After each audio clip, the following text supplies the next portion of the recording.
Hey actors, welcome! In this video, I want to talk a little bit about your acting resume and how you can properly list your film, television, theater credits so that they fit the industry standard of what is expected. Come right back.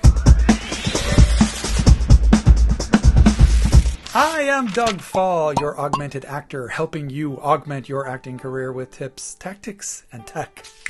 So there is a industry standard. Now the industry standards change over time. You know, there's all sorts of rules, and there's people with really strong opinions about it. There's no real one right way to do it. But here is some advice on what is generally accepted in the larger markets by most casting directors. This is gonna get you in the door. It's gonna make you look more professional and how you list your roles.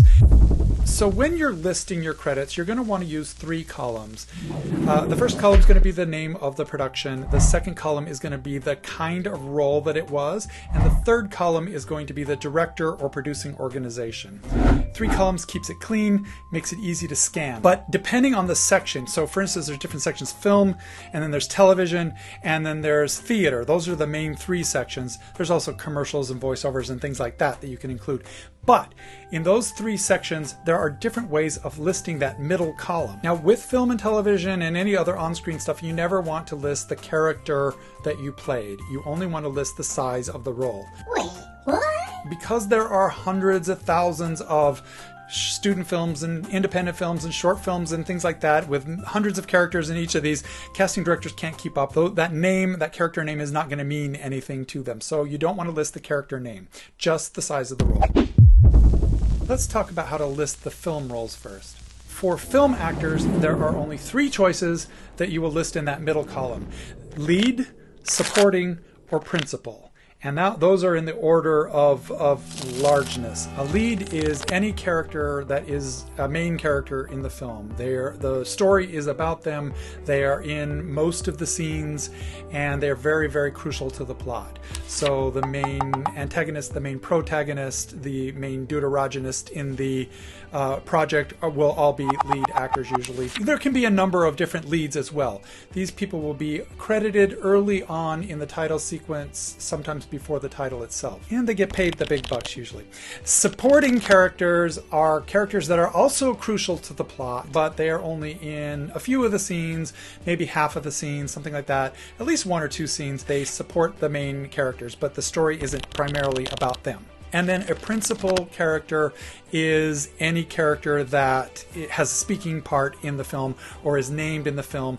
Those people are credited at the end of the movie in the ending credits, and that is a principal. And mind you that principal in this case is spelled with an A-L instead of an L-E at the end of the word. You might ask, well, what if you are a background extra or a cameo in a movie, or maybe you're a featured extra and you have one line? If you have a line in the movie or a character name and you're listed in the credits, you can list that as a principal credit.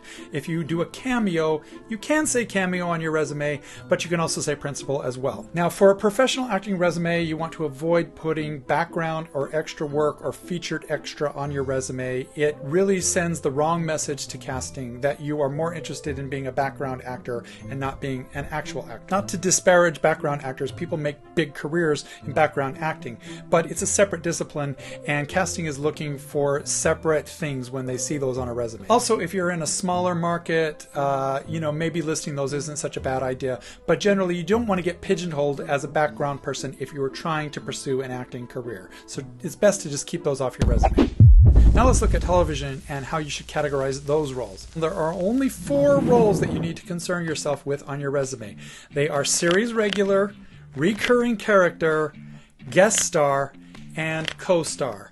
The co-star is also sometimes referred to as a day player. The series regular is somebody who is hired and contracted to perform in multiple episodes throughout the series. The majority of the episodes will be using that cast. So these are the actors that have been around and they got the big bucks, they get the huge trailer, they got millions of dollars coming into their accounts because they are series regulars. Their credits are going to be in the title sequence for that television show. And they're the ones that you can't talk to when you're a lowly extra on set. A recurring character appears in some episodes or little clusters of episodes, and they're usually contracted per episode, or maybe they have a series of episodes that they're contracted for. They get paid decent money too, and they are regular characters in the series, so they're important to the plot and whatnot, but they pop in and out from time to time throughout the course of a television show. These folks will have their names listed in the opening credits after the title sequence is done. Usually you see those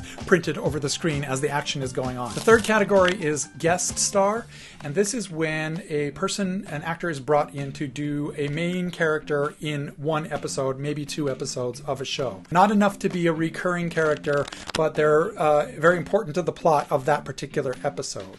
So these can be famous people that are brought in as celebrity guest stars, or they can just be smaller roles that are integral to the plot that are brought in, and these folks are paid a weekly rate usually.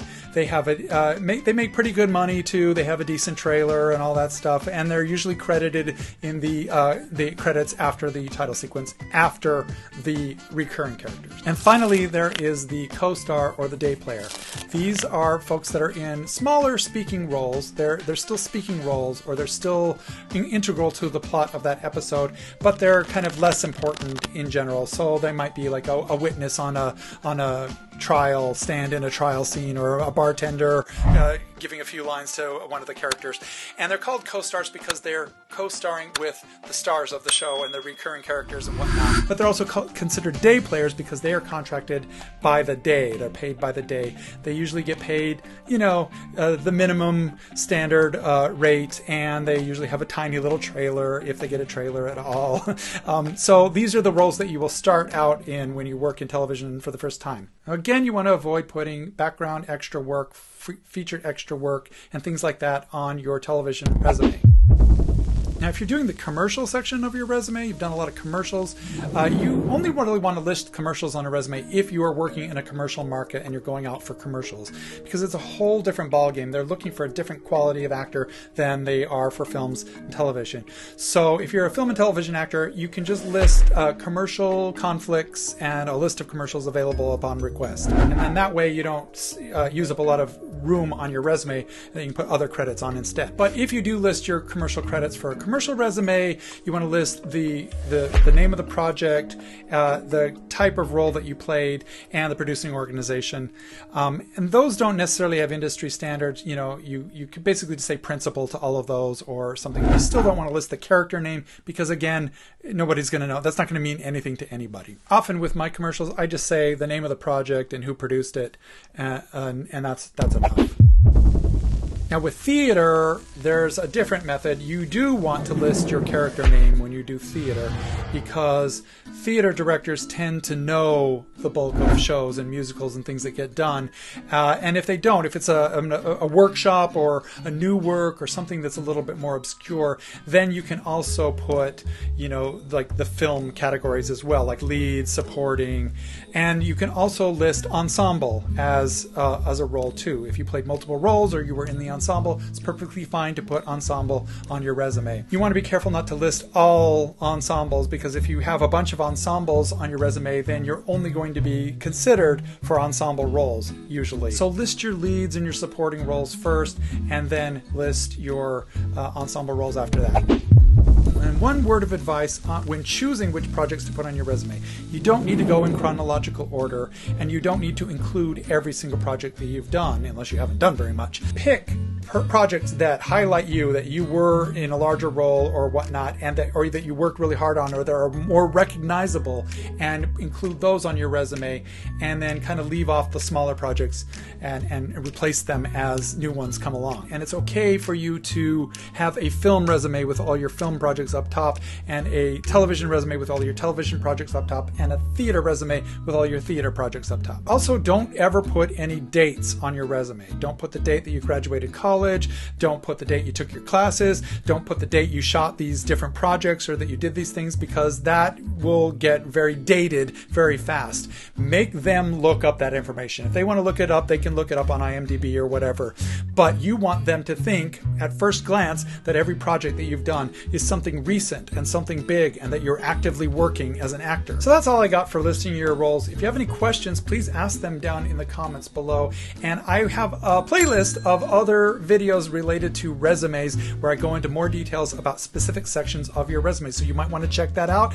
As always, have a good day, and I will see you next time.